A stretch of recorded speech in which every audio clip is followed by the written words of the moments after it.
Hello friends, आज के इस क्लास में आप बिहार सचिवालय के लिए set number 5 platform volume second से देख रहे हो। आप लोगों में से जो भी लोग नए होंगे इस क्लास को पहली बार देख रहे होंगे, प्लेलिस्ट में आकर चेक करिएगा। आपके बिहार सचिवालय के लिए काफ़ी सारा प्रैक्टिस सेट अवेलेबल है और टेलीग्राम का लिंक जो है आपको डिस्क्रिप्शन में नीचे दिया जा चुका है। टेलीग्राम ग्रुप को ज्वाइन कर लीजिएगा, क्लास का PDF वहाँ पर मिल जाएगा और सारे क्वेश्चन को वहाँ पर आप देख पाएंगे। अगर टेलीग्राम ग्रुप को ज्वाइन करने में कोई भी तरह का प्रॉब्लम आए, स्क्रीन पे आपको नंबर शो कर रहा है, इस नंबर पर आपको व्हाट्सएप पर मैसेज करना है। ध्यान रखिएगा, मैसेज करिएगा कोई भी प्रॉब्लम आता है तो। चलिए क्वेश्चन नंबर फर्स्ट देखिए। 1526 ईस्वी में बाबर ने पानीपत में दिल्ली के सुल्तान को हराया और दिल्ली और किस जगह पर कब्जा कर लिया था? ऑप्शन नंबर आपका सी राइट आंसर हो जाएगा, आगरा पर। ध्यान रखेंगे 1526 में बाबर ने पानीपत में दिल्ली के सुल्तान को हराकर दिल्ली और आगरा पर कब्जा कर लिया था। ठीक है, पानीपत युद्ध के समय में अगर पूछेगा दिल्ली का सुल्तान का नाम बताइए तो आपको क्या बताना है? इब्राहिम लोदी। आप ध्यान रखिएगा, बाबर जो है ये जो आपका तुगलामा पद्धति है, तुगलामा युद्ध पद्धति था, इसी युद्ध में यूज किया था 1526 में। यहाँ से भी क्वेश्चन पूछा जाता है, इसका भी ध्यान रखिएगा। नंबर सेकेंड है, गरीबी रेखा के संबंध में गलत कथन का चयन करें। ऑप्शन जो आपका सेकेंड है ना, एक व्यक्ति जो किसी सरकारी योजना या संगठन से जुड़ा नहीं है वह गरीबी रेखा से नीचे हो सकता है। यह बात आपका गलत है, ऐसा नहीं होता है। गरीबी रेखा समय और स्थान के साथ बदलती रहती है। गरीबी को मापने के लिए इस्तेमाल की जाने वाली एक सामान्य विधि आय पर आधारित होता है। सही बात है।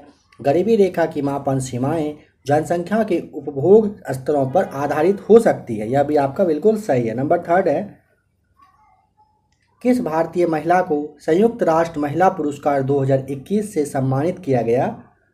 ऑप्शन आपका डी हो जाएगा right answer, Divya Hegde.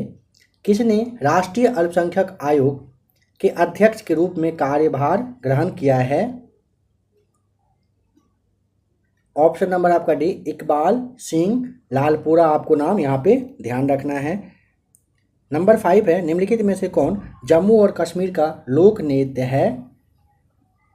Option number आपका यहाँ पे डी हो जाएगा राइट आंसर, दमहल को आप ध्यान रखेंगे, कश्मीर का ये लोक नृत्य है। इसके अलावा रऊफ, धमाली, हिक्कात, कूद, ये सारे कहाँ के? तो जम्मू और कश्मीर के ही लोक नृत्य है। इन सब का भी ध्यान रखिएगा। देखिए लास्ट वाली क्लास में एक क्वेश्चन था इथेनॉल के बारे में। इथेनॉल लगाने वाला भारत का पहला राज्य का नाम बताना है। आपको वहाँ पे जो बताया गया था उसे भूल जाइए। राइट आंसर आप लोगों ने कमेंट भी किया था, राइट आंसर हो जाएगा गुजरात आपका सही जवाब। ठीक है, गुजरात को आप ध्यान रख लेंगे। चलिए नेक्स्ट क्वेश्चन देखिए। भारत के किस राज्य में FIH पुरुष हॉकी विश्व कप 2023 का आयोजन किया जाएगा? ऑप्शन नंबर सी आपका राइट आंसर हो जाएगा, ओडिशा में होना है, ध्यान रखेंगे। केंद्रीय रेल विद्युतीकरण संगठन का मुख्यालय कहाँ पर स्थित है? ऑप्शन ए हो जाएगा राइट आंसर, इलाहाबाद यानी कि प्रयागराज में है। अगर पूछेगा कि देश में पहला विद्युत वाला जो रेल है ये कब चला था, तो 3 फरवरी 1925 आपको ध्यान रखना है। 3 फरवरी 1925 को मुंबई से कुर्ला के बीच में देश का पहला विद्युत रेल का मतलब कहिए कि चलना स्टार्ट हुआ था। स्तूप को घेरने वाली लकड़ी या पत्थर के घेरे यानी जो रेलिंग होता है उसको क्या कहते हैं?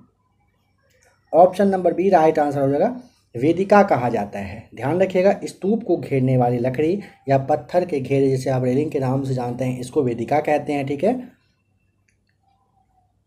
स्तूप जो है ये बौद्ध धर्म आपको ध्यान रखना है, बौद्ध कला से ही ये रिलेटेड है। निम्नलिखित में से किस स्मारक को हैदराबाद की पहली इमारत के रूप में सूचित किया गया था? ऑप्शन बी आपका राइट आंसर हो जाएगा, चार मीनार। ध्यान रखिएगा, चार मीनार स्मारक को हैदराबाद की पहली स्मारक के रूप में मतलब कहिए कि चिन्हित किया गया था, सूचित किया गया था। 1591 ईस्वी में हैदराबाद में, ध्यान रखेंगे, मोहम्मद कुली कुतुब शाह के द्वारा इसे बनाया गया था। नंबर 10 है, निम्नलिखित में से किस वर्ष में भारतीय लघु उद्योग विकास बैंक की स्थापना की गई थी? ऑप्शन आपका हो जाएगा डी राइट आंसर, वर्ष 1990 में भारतीय लघु उद्योग विकास बैंक, जिसे आप सिडबी के नाम से जानते हो, इसकी स्थापना की गई थी। इसका अगर मुख्यालय पूछेगा कहाँ पर, तो लखनऊ आपको ध्यान रखना है, लखनऊ में इसका मुख्यालय यानी हेडक्वार्टर है। ठीक है, नेक्स्ट क्वेश्चन देखेंगे कि निम्नलिखित में से कौन सा एक जैव आरक्षित क्षेत्र यानी कि बायोस्फीयर रिजर्व है जो मेघालय में स्थित गारो हिल्स का एक भाग है? ऑप्शन आपका यहाँ पे नोकरेक बी राइट आंसर हो जाएगा। देखिए नोकरेक ना गारो पहाड़ी में सबसे ऊंची चोटी है, ठीक है। इसकी ऊंचाई अगर पूछ लेगा आपसे तो 1412 मीटर आपको ध्यान रखना है। इसकी स्थापना पूछेगा 1988 यानी कि 1988 में किया गया था। मानस, ऑप्शन ए आप देख रहे हो ना, मानस कहाँ पर है याद करिए, असम में है। सिमलीपाल याद करने की कोशिश करिए, सिमलीपाल कहाँ पर, तो मयूरभंज जिला ओडिशा जगह आपको अगर ध्यान आ रहा है तो अच्छी बात है, सिमलीपाल ओडिशा में है। नंबर 12 आपको बताना है, निम्नलिखित में से किस वर्ष सती प्रथा पर प्रतिबंध लगाया गया था, मतलब इसको कब बैन किया गया था बताइए। 12 का राइट आंसर क्या होगा? ऑप्शन डी वर्ष 1829 में सती प्रथा पर प्रतिबंध लगा दिया गया था। राजा राम मोहन राय, नाम ध्यान होगा, इन्हीं के सहयोग से जो लॉर्ड विलियम बेंटिक है, उसने बेंटिक जो थे 1829 में सती प्रथा को इन्होंने समाप्त करने का काम किए थे। गृह मंत्रालय में भारत के महापंजीयक और पदेन जनगणना आयुक्त के अधीन जनगणना संगठन का गठन इनमें से किस वर्ष किया गया था? Option number D right answer हो जाएगा, वर्ष 1949 में। वर्नाकुलर प्रेस अधिनियम किस वर्ष पारित किया गया था? ऑप्शन डी वर्ष 1878 में वर्नाकुलर प्रेस जो एक्ट है ये पारित किया गया था। निम्नलिखित में से किस वर्ष में तमिल को भारत की शास्त्रीय भाषा घोषित किया गया था? ऑप्शन हो जाएगा सी राइट आंसर, वर्ष 2004 में तमिल को भारत की शास्त्रीय भाषा घोषित की जा चुकी है। चिपको आंदोलन, हग द ट्रीज मूवमेंट कब शुरू हुआ था? ऑप्शन सी 1970 के दशक में ये स्टार्ट हुआ था, ठीक है। ये एक दो बात यहाँ पे आपको ध्यान रखना है। चिपको आंदोलन का पूछेगा लीडर कौन रहे थे, सुंदरलाल बहुगुणा, आपको ध्यान होगा, ठीक है।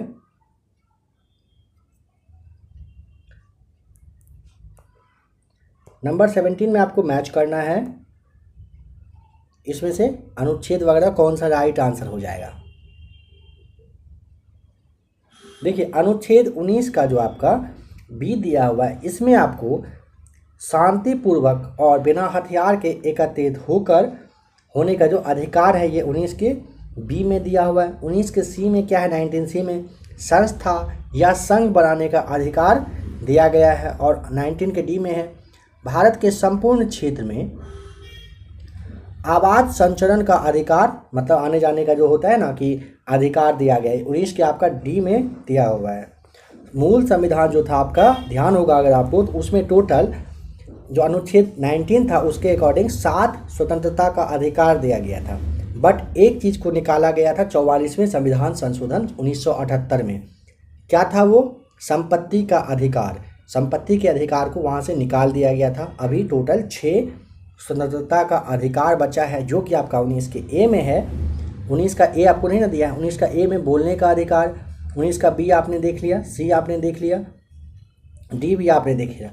ई में देश में कहीं भी आप रह सकते हैं, निवास करने की स्वतंत्रता दी गई है ई में। ई के बाद एफ में संपत्ति की स्वतंत्रता है जो अब खत्म हो चुका है, ठीक है। और जी में ध्यान रखेंगे 7वें नंबर पर जो था आपका, माफ कीजिएगा 19 के एफ में था ये, 19 के एफ में संपत्ति की जो स्वतंत्रता थी उसे अभी खत्म कर दिया गया, एफ तो कैंसिल हो गया। इसके बाद आपका जी आता है, 19 के जी में कोई भी व्यापार कहिए, कारोबार कहिए, इसको करने के लिए आप एकदम फ्री है, कोई रोक टोक नहीं है भारत में। नंबर 18 बताना है, भारत सरकार ने इन चारों में से किस वर्ष में द्वितीय पिछड़ा वर्ग आयोग की नियुक्ति की थी, जिसे मंडल आयोग के नाम से आप जानते हैं? ऑप्शन डी आपका राइट आंसर हो जाएगा, 1979 में द्वितीय पिछड़ा वर्ग आयोग की नियुक्ति की गई थी, जिसे आप किस नाम से, मंडल आयोग के नाम से जानते हैं। 19 नंबर बताइए कि कौन ग्रामीण क्षेत्र में लोगों को प्रत्यक्ष ऋण सुविधा प्रदान नहीं करता है? स्वयं सहायता समूह करता है, व्यापारी भी करते हैं, सहकारी समितियां भी करती है, राष्ट्रीय कृषि एवं विकास बैंक ये नहीं करती है, ठीक है। भारत में राष्ट्रीय जनसंख्या नीति निम्नलिखित में से किस वर्ष में बनाई गई थी? तो वर्ष 2000 ईस्वी में बनाई गई थी। नंबर 21 देखते हैं। बताना है कि सदियों पुरानी राजशाही को समाप्त करने के बाद नेपाल किस वर्ष एक संघीय लोकतांत्रिक गणराज्य बन गया? तो 21 का ऑप्शन नंबर सी हो जाएगा, वर्ष 2008 में बना है। विभाजन के बाद भारतीय राज्यों के गठन के संबंध में निम्नलिखित शब्द किसने कहे थे? उपद्रवकारी प्रवृत्तियां सिर उठा रही हैं। ऑप्शन डी, जवाहरलाल नेहरू के द्वारा ये बात कही गई थी। वर्ष 2021 ईस्वी तक भारत के पास इन चारों में से कितना की कुल स्थापित क्षमता के साथ दुनिया की चौथी सबसे बड़ी पवन संस्थापित क्षमता है, और कितना भारत का सर्वाधिक पवन संभावित क्षमता वाला राज्य है? क्या राइट आंसर टिक करेंगे आप? ऑप्शन आपका यहाँ पे डी हो जाएगा, 39.25 गीगावाट, और ये गुजरात सबसे ज़्यादा पवन संभावित वाला राज्य है, इस बात का भी ध्यान रखिएगा। बताना है अमेजॉन के संस्थापक का नाम। ऑप्शन ए, ये आपका जेस होता है, जेस बिजोस जो है, ये आपके ध्यान रखेंगे अमेजन के संस्थापक हैं। आपको पता होना है कि जैसे फेसबुक है, इसका मार्क जुकरबर्ग है, इंटरनेट का टिम बर्नर्स-ली करके है, ठीक है। इल्तुतमिश का शासनकाल कब से कब तक था? ऑप्शन बी, वर्ष 1210 से लेकर के 1236 ईस्वी तक इल्तुतमिश का शासन रहा था।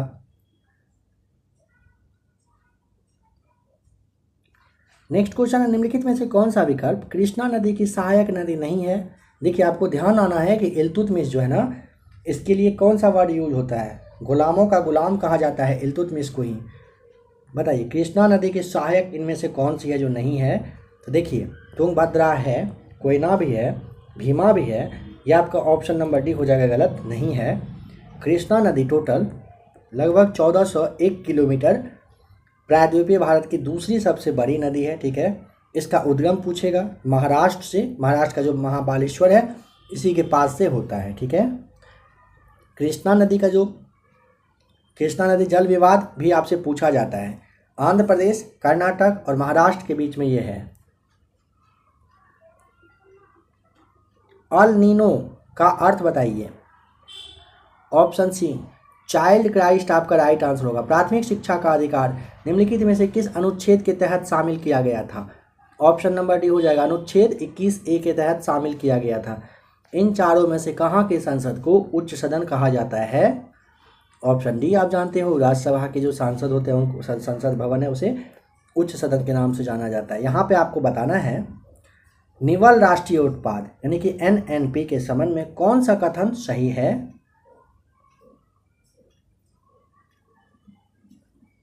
देखिए, NNP प्राप्त करने के लिए GNP में से मूल्य ह्रास को घटाया जाता है, सही बात है। NNP बराबर GDP प्लस विदेश से उस देश के नागरिक द्वारा अर्जित मूल्य ह्रासमान नहीं, ये आपका गलत हो जाएगा। नंबर फर्स्ट आपका बिल्कुल सही है, तो ऑप्शन ए आपको यहाँ पे टिक करना है। तीसरी बौद्ध जो आपका परिषद है उसकी तारीख आपको बताना है, मतलब कब हुआ था। आपको ध्यान रखना है, पहला, दूसरा, तीसरा, चौथा हुआ था। पहला हुआ था आपका 483, फिर 383, फिर 250, फिर प्रथम शताब्दी ईस्वी में। यहाँ पे तीसरा पूछा है, ऑप्शन आपका सी हो जाएगा, 483, 383, 250, तो 250 सही हो जाएगा। जगह कहाँ पर? पहला राजगिरी, दूसरा वैशाली, तीसरा पाटलिपुत्र, चौथा आपका ये कुंडलवन जो कि कश्मीर में था। शासन किसका रहा था? पहले में अजातशत्रु, दूसरे में कालाशोक, तीसरा अशोक के समय में, चौथा हुआ था कनिष्क के समय में। नंबर 32, ग्राम पंचायत की बैठक के लिए यदि गणपूर्ति नहीं होती है तथा बैठक प्रारंभ हो जाती है लेकिन गणपूर्ति की ओर ध्यान आकृष्ट कराया जाता है तो पीठासीन पदाधिकारी कितने घंटे तक प्रतीक्षा कर सकते हैं? ऑप्शन रहा आपके सामने। अच्छा, और क्या कह रहा है? और है क्या कि फिर प्रतीक्षा कर सकता है, फिर गणपूर्ति नहीं होने पर अगले दिन या भविष्य की बैठक के लिए स्थगित करता है। तो फाइनली आपको बताइए कि वेट कितना देर करना है, सही है? बताइए क्या होगा? ऑप्शन नंबर सी, 3 घंटे तक वेट करने का मतलब उनके पास अधिकार है। गोलकुंडा राजवंश यानी कि सल्तनत की स्थापना किसने किया था?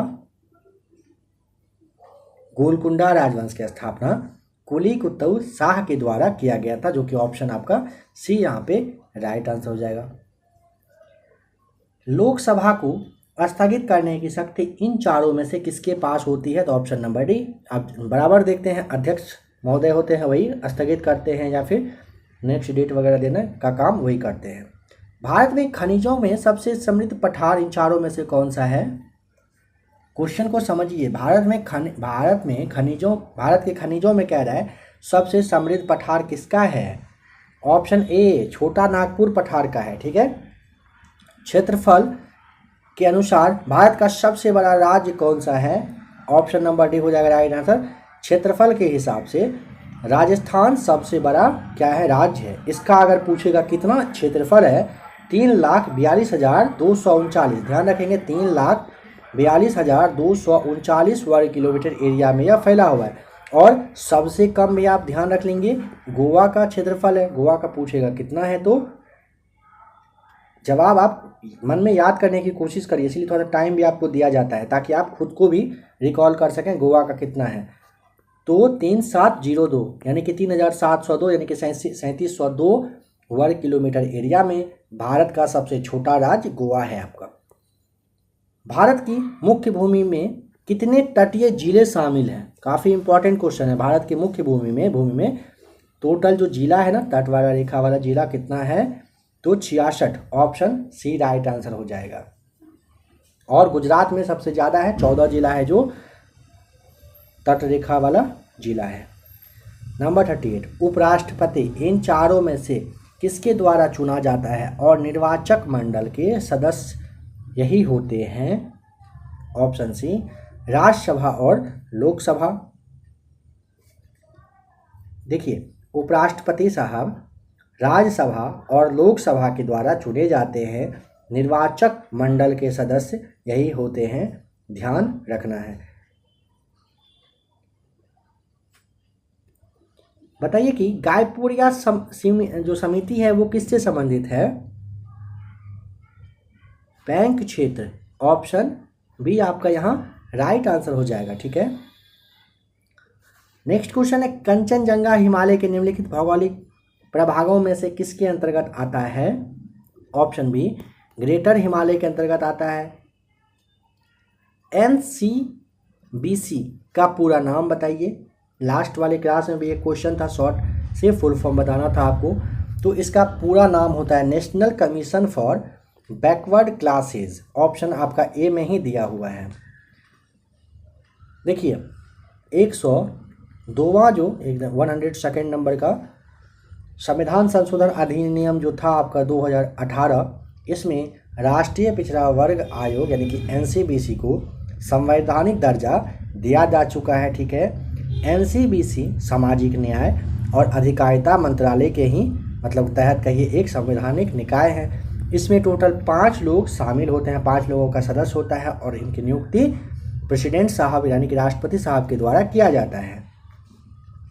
निम्नलिखित में से किस उद्देश्य को स्थापित करने के लिए 74वां संशोधन को पारित किया गया था? इन चारों में से ऑप्शन आपका सी देखिए, नगर निगम और उसके लिए चुनाव करवाना राइट आंसर होगा। देखिए नगर निगम और उसके लिए चुनाव कराने के उद्देश्य को ना स्थापित करने के लिए 74वां संशोधन पारित किया गया था। ठीक है। 74वां संविधान संशोधन कब हुआ था? क्वेश्चन यह अगर बन जाए तो 1992 में हुआ था। मूल संविधान में इन चारों में से कितने अनुच्छेद और अनुसूची शामिल थे? ऑप्शन सी 395 अनुच्छेद और 8 अनुसूची शामिल था। ठीक है। नंबर 44 है, जिला परिषद का अध्यक्ष अपना त्यागपत्र किसे देता है? ऑप्शन ए जिला दंडाधिकारी को देते हैं। 45 देखते हैं, तुगलक की शासन अवधि कब से कब तक रही थी? तो 1320 से लेकर के 1414 तक रहा था, जो कि आपके ऑप्शन बी में दिया हुआ है। सैयद वंश अगर पूछेगा ना तो इसके बाद 1414 के बाद सैयद वंश स्टार्ट हुआ था, जो कि आपका 1414 से लेकर के 51 तक रहा था, किसका? सैयद वंश का। इसके जस्ट बाद आपका सैयद वंश के बाद स्टार्ट हो गया था कौन सा वंश? याद करने की कोशिश करिए। अगर आप लोधी वंश सोच पाए तो अच्छी बात है।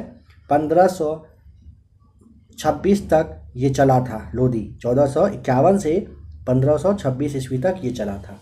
और 1526 में आप जानते ही हैं कौन सा शासन स्टार्ट हो गया था। देखिए, तमाशा निम्नलिखित में से किस राज्य का लोक नृत्य है? ऑप्शन बी, महाराष्ट्र का लोक नृत्य है। जट जटिन आपको बिहार का ध्यान रखना है, जट जटिन बिहार का है, बिहार के एग्जाम में पूछा जा सकता है। उत्तर प्रदेश का सबसे फेमस रासलीला होता है प्रसिद्ध, ये वहाँ का लोक नृत्य है, इसे भी ध्यान रखेंगे। झारखंड का अगर आपको ध्यान हो तो सरहुल आप समझ लीजिएगा, ठीक है। सरहुल बहुत इंपॉर्टेंट है। सरहुल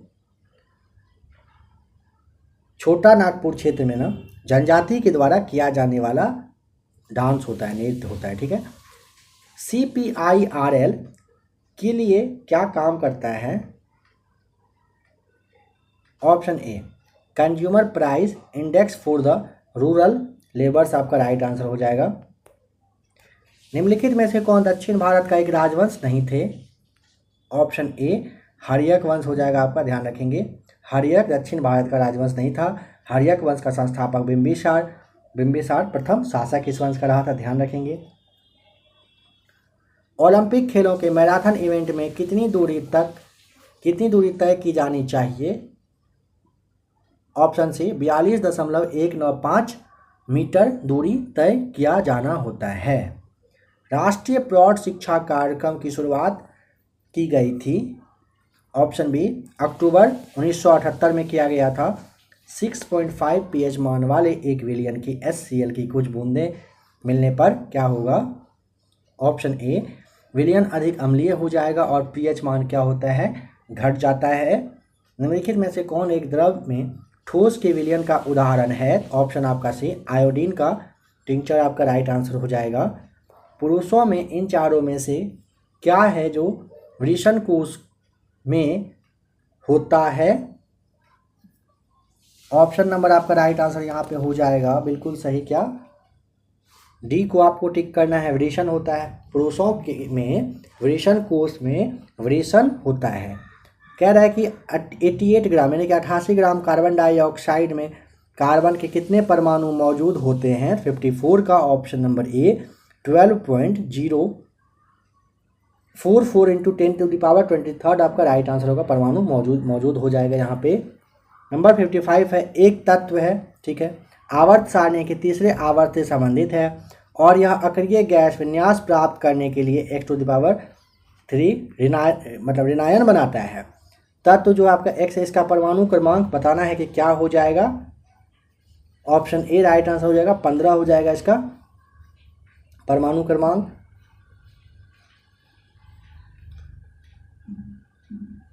नेक्स्ट क्वेश्चन है कि एक वस्तु को एक उत्तल लेंस के अक्ष पर उसके फोकस और प्रकाशित केंद्र O के बीच में स्थिर एक बिंदु रखा जाता है। निर्मित प्रतिबिंब इन चारों में से होगा कैसा?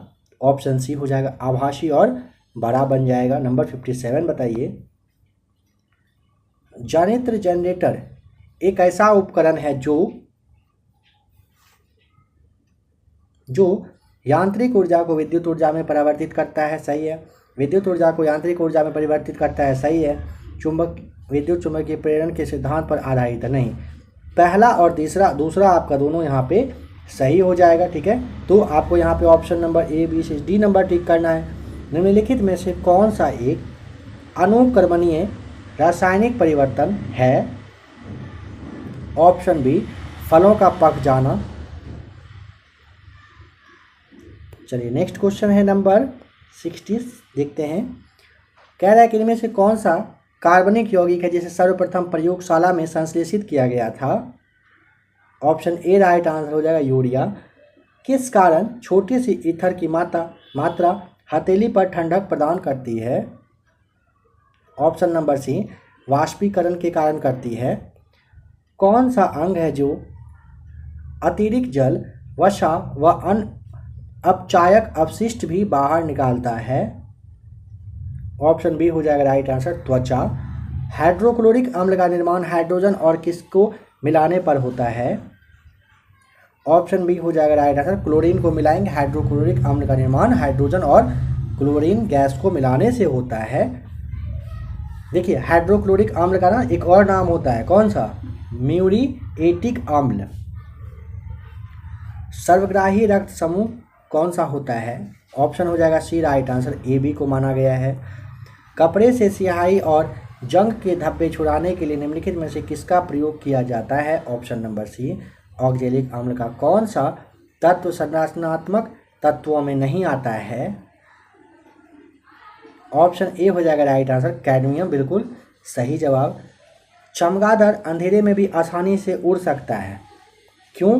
क्योंकि बताइए 67 का राइट आंसर ऑप्शन ए हो जाएगा, क्योंकि वे स्वयं के द्वारा उत्पन्न की गई पराध्वनि से रास्ता देख सकती है। ठीक है, चलिए अब नेक्स्ट चलते हैं क्वेश्चन नंबर 143 पे। मैथ्स और रीजनिंग का सवाल है। पीडीएफ आपको टेलीग्राम ग्रुप पे मिल जाएगा। टेलीग्राम ग्रुप को आप ज्वाइन कर लेंगे जो लोग नहीं किए हैं अभी तक। मैथ्स और रीजनिंग को आप देख लीजिएगा।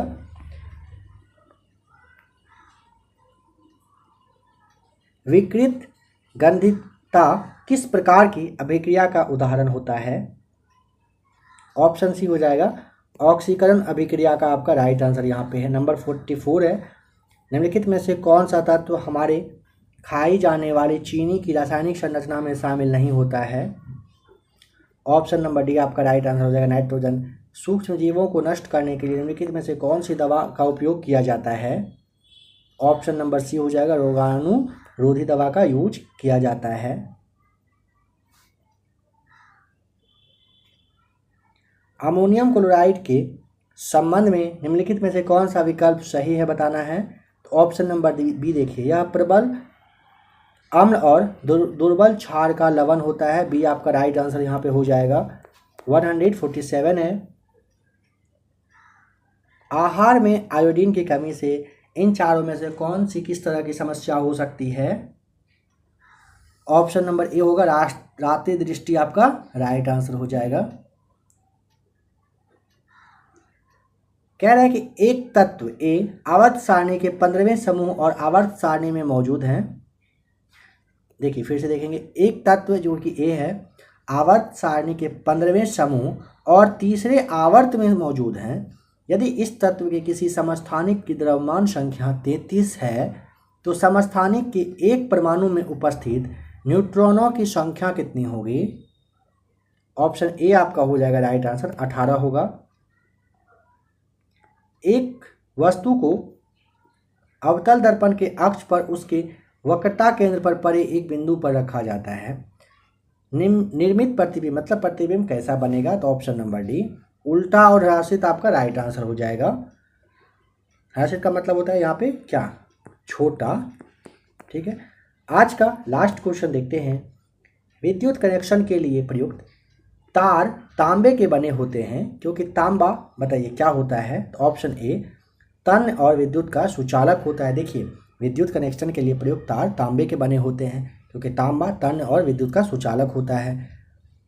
सबसे सुचालक धातु अगर पूछेगा कौन सा होता है तो आपको चांदी बताना है। चांदी के बाद दूसरा सबसे सुचालक धातु अगर पूछता है तब आपको तांबा बता देना है। तो फ्रेंड्स अभी आपने टोटल क्वेश्चन देखा जो कि आपके बिहार सचिवालय के लिए था आज का यह क्लास। आशा करता हूँ कि क्लास आपको अच्छा लगा होगा। कोशिश किया जा रहा है आप लोगों के लिए एक नहीं बल्कि 2 सेट हर दिन आ जाए। कोशिश रहेगा कि 2 प्रैक्टिस सेट हर दिन आप लोगों को देखने को मिल जाए। आप लोगों का इस बारे में क्या कहना है कमेंट करके चाहें तो बता सकते हैं। मिलते हैं बहुत ही जल्द एक और नए क्लास के साथ।